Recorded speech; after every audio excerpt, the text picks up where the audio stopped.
With his stunning looks and on-screen magnetism, Robert Redford was one of the last links to the golden age of Hollywood. News of his death today bringing back memories. Only after his passing did you learn what Robert Redford never told you. Robert Redford was a master at camouflage in a field that relies heavily on exposure. He kept up a highly manicured public persona for more than 60 years.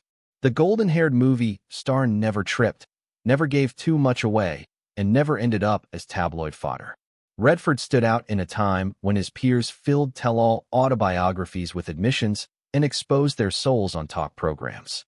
A stunning figure of restraint in a culture that is becoming more and more candid. No humiliating interviews, no public outbursts, and no tweets sent at midnight that he would later regret. Robert was purposeful as well as private. Described a long-standing co-worker who collaborated with him for several decades. He intended for you to see all that you did. No more, no less. It was no coincidence that he had such remarkable control over his public image. Redford referred to it as Hollywood confession culture, which was consciously rejected. The industry's increasing demand that celebrities make even their most private hardships into commodities for the general public to buy. Why actors feel the need to reveal their most intimate secrets to the world has always baffled me. In a 2018 interview, Redford said in a rare moment of candor that not everything is for sale and that certain things should stay private. When you first meet him, you're struck by how genuine and genuinely endearing he is. However, since his death on September 16, 2025, a more nuanced picture has started to take shape. One that exposes the deep internal conflicts that molded the man behind the meticulously preserved exterior. The human being behind the myth was finally being revealed through a series of late-life interviews, now discovered private letters, and thoughts from those closest to him. In actuality, Redford's life was characterized by significant losses, personal suffering, and intense regrets that he mostly concealed from the public. Not out of embarrassment, but rather because one believes that some events are too precious to be shared with the world. Silent suffering, in Robert's opinion, was a sign of dignity. Disclosed a family friend. However, he also left traces of his existence. Moments of surprising sensitivity, subtle allusions in his art, and small revelations in obscure interviews. He only shared his story with those who listened intently. The loss to our community was enormous. He was one of the first men to do political thrillers, in addition to being a fantastic actor. Today, we lost a legend. As we reflect on his extraordinary life and career, these 7 revelations, which were assembled from the bits and pieces he deliberately selected to share, provide a fuller picture of the man who invited us into the stories he chose to tell while maintaining a distance from the outside world. I believe that artist won. His twin passed away at birth. Redford's identity was shaped by a secret that he may have held from the moment he was born. His brother passed away during birth, yet he was born as a twin. Until a little-known New Yorker feature was released in 2013, when Redford was already in his late 70s. This foundation-shaking fact was essentially unknown throughout the most of his career. With typical understatement, Redford revealed, "I was one of 2 at first," before abruptly shifting the topic. Sensing the gravity of this disclosure, the interviewer gently probed for further information. After a moment, Redford continued, "I've always carried that with me. This feeling that while I was present, someone else who was a part of me was still absent." This significant early loss could account for a large portion of Redford's lifetime quest for purpose and identity. According to his friends, he sometimes talked about experiencing a phantom presence, an unexplained feeling that someone was absent from his life. Before his death in 2008, filmmaker Sidney Pollack recalled that he once told me that he sometimes felt like half of something and that he was constantly looking for a sense of completeness. I believe this is the reason he was interested in tales of men attempting to find their true selves. From the man living under a false name in The Natural to the amnesia-stricken character in The Way We Were, to Redford's directing examination of broken identities in Ordinary People and Quiz Show.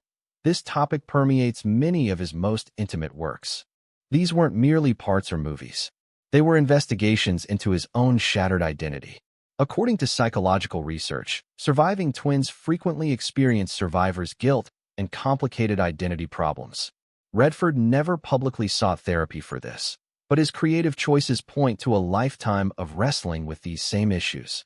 I believe he was constantly wondering, if my brother had survived, who would I be? After Redford's death, a childhood acquaintance was reflected. Everything else was driven by this question. Why do you do this? Is a common question. That question was never posed. I'm a patient person, and I don't think anyone should waste their time or energy. The second was the untimely passing of his baby son, Scott. Redford and his first wife, Lola Van Wagenen, experienced an unthinkable tragedy on October 17, 1959, when Redford was only 23 years old and still years away from becoming a household name. At the age of 2.5 months, their young son Scott passed away unexpectedly from sudden infant death syndrome. Redford hardly ever discussed this loss in public, even though it was mentioned in official bios. Only in his later years did he occasionally, and always with extraordinary control, address this wound in passing. In 2011, he made one of his few direct remarks about the loss. You never recover from the death of a child. It alters your entire perspective on the world, but you learn to live with it. His first marriage and his approach to parenthood with his surviving children were significantly impacted by this tragic loss.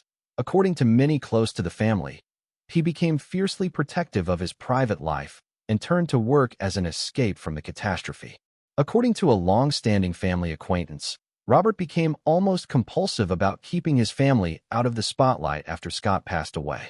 He had no control over his son's fate, but he did have power over how much of himself and his family he let the world see. For him, that line became sacred. It's also possible that this loss explains Redford's enduring distaste for celebrity culture and its requirements for emotional disclosure through performance. He had been through real tragedy and was not amenable to public confessions or stage drama. You have a new understanding of what a true problem is after holding your deceased child. I think that's why he always seemed so detached from Hollywood self-importance, the pal went on. He had experienced a genuine event that was not suitable for public consumption. A contrasting approach, one that acknowledges that some pains are too intense for public expression, is represented by Redford's silent bearing of this load in a society that is rapidly commercializing sadness. God, it's been 34 years. He concealed a health fight that lasted for decades, but I believe we've reached a place where I can move on to a 3. For a man whose on-screen persona depended heavily on his physical condition, Redford's personal health issues were surprisingly concealed from the public. He struggled with the increasingly crippling symptoms of peripheral neuropathy, a degenerative nerve disorder that primarily affects the hands and feet and causes weakness, numbness, and pain, starting in the early 1990s. For many actors, this disease would have ended their careers, but Redford just dealt with it, frequently in excruciating pain. He only mentioned this challenge in passing in a 2013 interview with AARP magazine, saying, "I've been dealing with a nerve issue for years. It has an impact on your movement, your ability to stand for extended periods of time on set, and even your sleep patterns." Although few realized the entire depth of his affliction, those who worked closely with him occasionally saw the toll. During the 1998 filming of The Horse Whisperer, crew members observed Redford sitting a lot in between takes and occasionally grimacing when he believed no one was looking. According to a production assistant from that movie, he never voiced complaints or requested preferential treatment. On other days, though, it was evident that he was using all of his resources to complete a scenario. Then he would call action, and all of a sudden he was this lively, vivacious guy once more. He had amazing control. Due to decades of doing his own stunts and straining his body to the maximum, Redford was also dealing with chronic fatigue and what he subsequently referred to as physical burnout by the early 2000s. Nevertheless, he kept on directing, performing, and creating Sundance without disclosing to the audience his medical difficulties. I don't believe that his personal doctor's request for anonymity out of respect for patient confidentiality was merely stoic. Sincerely, Robert didn't want his health to be included in his narrative. Instead of seeing the character in his films, he wanted viewers to assume that a man was in suffering. This resolve to keep his private life apart from his public persona is a reflection of Redford's broader views on celebrity, which hold that a work should be judged independently of its creator. Cassidy Butch. I can relate to the outlaw aspect of Utah, which is such an important part of its history. For his directorial artistic frustrations. Despite receiving an Academy Award and instant acclaim for his directing debut Ordinary People, Redford's latter career as a filmmaker was characterized by difficulties that he hardly ever discussed in public. Many reviewers today regard his 1994 film Quiz Show, a complex examination of ethics, social privilege, and the corrupting impact of television, to be a masterpiece. However, it was a commercial failure at the time of its debut, costing Disney millions of dollars, and it only garnered mediocre reviews. Other directing projects, such as The Conspirator, 2010, and The Company You Keep, 2012, followed this trend.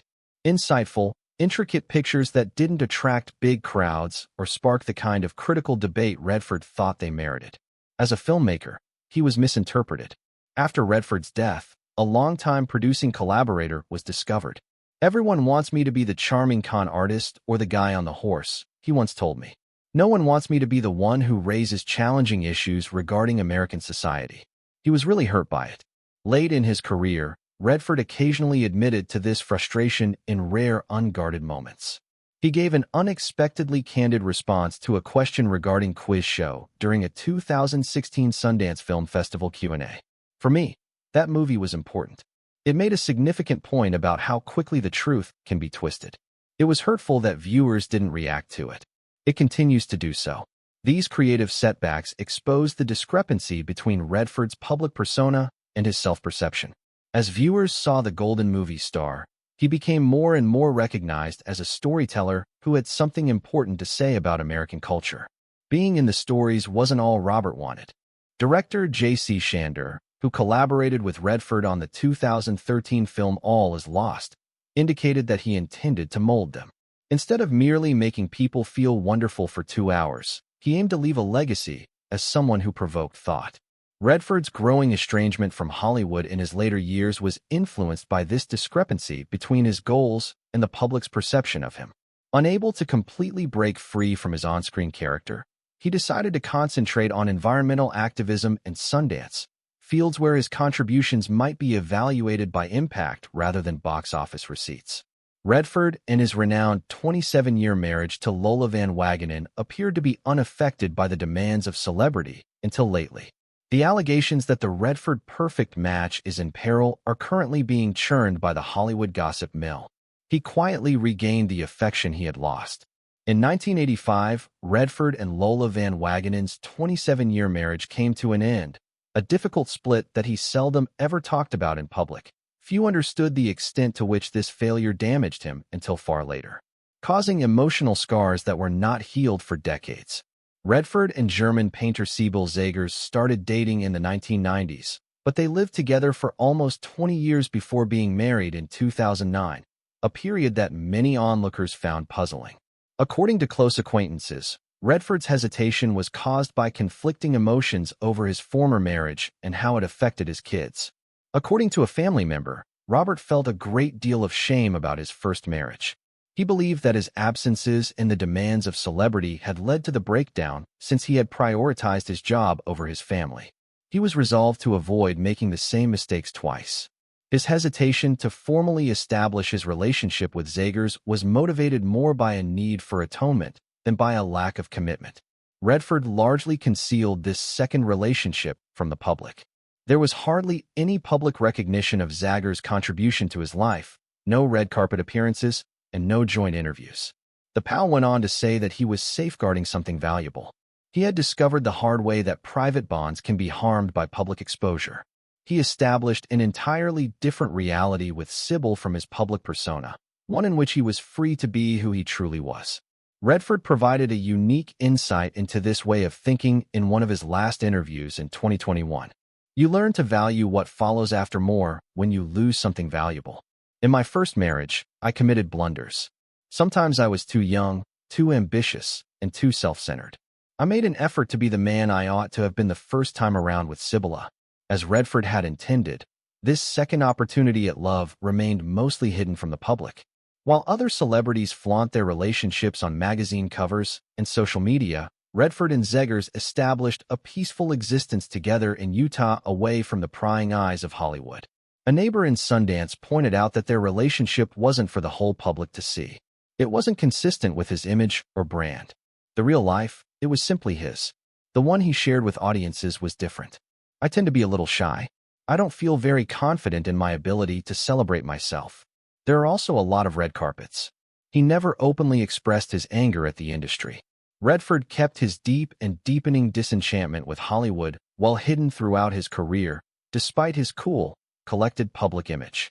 Private letters and discussions with close allies show a growing dissatisfaction with the commercialization of American film and celebrity culture, despite his diplomatic ties with studios and industry leaders. According to a longtime agent who collaborated with Redford for several decades, he hated what he called the branding of human beings. He thought it was demeaning that performers were expected to become products, selling themselves on talk programs, transforming their private lives into marketing platforms, and acting as walking billboards. This way of thinking explained Redford's habitual rejection of chances that most celebrities would jump at the chance to take advantage of, such as talk show appearances, Academy Award hosting offers, and lucrative franchise parts that could have increased his riches. Redford wrote, "Not art," in a 1998 letter to a close friend that the receiver just made public. I can't act like I'm thrilled about that. Redford finally realized the professional repercussions of this position towards the end of his career. I think I paid a price for staying out of it, he acknowledged in a 2017 Sundance interview. I couldn't do it any other way and still have respect for myself in the morning, but the game doesn't reward you if you don't play it. His annoyance went beyond his professional life to include more general worries about the future of film. The industry's increasing risk aversion, dependence on franchises and sequels, and marginalization of the character-driven, socially conscious films that Redford cherished most all caused him great distress. Before his death in 1998, filmmaker Alan J. Pakula stated, "The last time I saw him, he was genuinely angry about what was happening to movies. Not merely let down, but furious. He believed that the art form he cherished was being reduced to just business." Sundance provided a constructive outlet for this rage, but it continued to be a motivating factor in Redford's increasingly picky approach to his own career, selecting only films that provided a significant counterbalance to Hollywood's business demands. The agent clarified that he wasn't merely being picky. With each position he turned down, he was expressing that there are some things that are more important than fame or fortune. Throughout his career, it was a form of silent protest. Me? Because we live in a soundbite world, journalism is under grave danger. And with the public's attention span so short, how can you uncover the truth? The seventh regret is not being on time. As his famed energy waned due to health issues in his latter years, Redford started to admit his deepest regret, that his unwavering drive and work ethic had cost him priceless time with his loved ones and basic pleasures. In one of his final interviews in 2023, he told a journalist, "I thought I had more time. However, time disregards your thoughts." This straightforward comment unveiled a deep insight that had been developing within of him for years. Redford acknowledged that, even though he had owned his cherished Utah home since 1969, he had not spent as much time there as he had hoped, because he was constantly distracted by the next endeavor, movie, or cause that required his time. After his death, Shauna Redford, Robert's daughter, revealed that her father was a constructor. He was constantly producing something, a movie, an organization, a conservation project. Though he occasionally missed the gentler moments, that drive provided the world many treasures. As he grew older, I believe he experienced that loss more keenly. This regret also applied to relationships within the family. Redford was a devoted father by all accounts, but as he grew older, he became more open about the many absences he had to make due to work obligations during his children's early years. In a 2019 interview, he admitted that work always came first. "I somewhat justified it by telling myself that I was giving the family security and chances. In actuality, my desire to construct something significant and to create occasionally took precedence above all other considerations." This remorse is especially heartbreaking because Redford had made a conscious effort to live a life that struck a balance between his personal authenticity and the demands of Hollywood. His hideaway in Utah was meant to serve as a haven from the stresses of the workplace, a place to re-establish a connection with nature and family. According to a close buddy, the irony is that he created Sundance as a way to escape the Hollywood system. but it became a sort of labor to create and maintain that escape. Sometimes he was unable to truly enjoy it because of the same thing he developed to protect what was most important. Redford deliberately tried to rebalance this equilibrium in his last years by concentrating on family ties, cutting back on work obligations, and spending more time at home. Still, there was a sense of longing for times lost and routes not explored. In a discussion his wife relayed after his death, he said, "I wish I had spent more days just watching the light change on the mountains. I missed all of those wonderful days because I was in a meeting, flying, or filming elsewhere." Perhaps this last regret, which is so common and human, explains why Redford's writing still has such a profound impact. Beneath the remarkable accomplishments and cautious public image, there was a guy struggling with the same basic issues that affect everyone. What's important? How can we strike a balance between connection and ambition? And how do we accept that time has passed irrevocably? The man who created the tale. These 7 insights lead to something much more interesting than a dramatic expose or scandalous secret life. A completely human portrayal of a man who preserved his honor in a field that sought to destroy it. Redford wasn't ashamed to show his hardships and grief, but out of a deep sense of humility and a belief that some events are too precious to be shared with the world. His restraint, which is founded on the idea that genuine depth necessitates isolation, symbolizes a new sort of authenticity in an era of theatrical vulnerability. A director who collaborated with Robert in his final years noted that he lived the complete opposite of what is now expected of superstars. He said less the more well-known he got. He used his power more cautiously the more he amassed it. He got more picky about what he contributed as more people demanded more of him. However, Redford revealed everything about himself to us through his well-selected projects, infrequent interviews, and subdued behavior. If we were listening, themes of identity, morality, and the interaction between humans and nature were frequently examined in his films. His interest for independent voices and storytelling beyond commercial limitations was made clear by the foundation of Sundance. His commitment to environmental causes revealed his strong ties to the American environment. He left the lamp on in case someone happened to peek, but he didn't want attention drawn to his scars, which were a reflection of his son Jamie Redford before his own death in 2020. In a day of oversharing and fake authenticity, this may be Redford's most significant legacy. A reminder that some of life's most deep events are difficult to describe, that dignity still has value, and that true depth frequently lies under the surface. By opposing Hollywood's confessional culture, Redford was recognizing the truth rather than avoiding it. He realized that some facts are too intimate, some pleasures too pure, and some pains too deep to be presented to the whole audience. Perhaps the most significant contribution made by Robert Redford, the actor, director, environmentalist, and supporter of independent film, is how he handled celebrity in a field that depends heavily on publicity. He demonstrated that sharing one's talents without compromising one's soul and upholding limits without erecting barriers are both feasible. He once remarked, "I never wanted to be famous. All I wanted was to excel at something important." The core of Redford's remarkable journey and the knowledge he leaves behind can be found in that straightforward statement.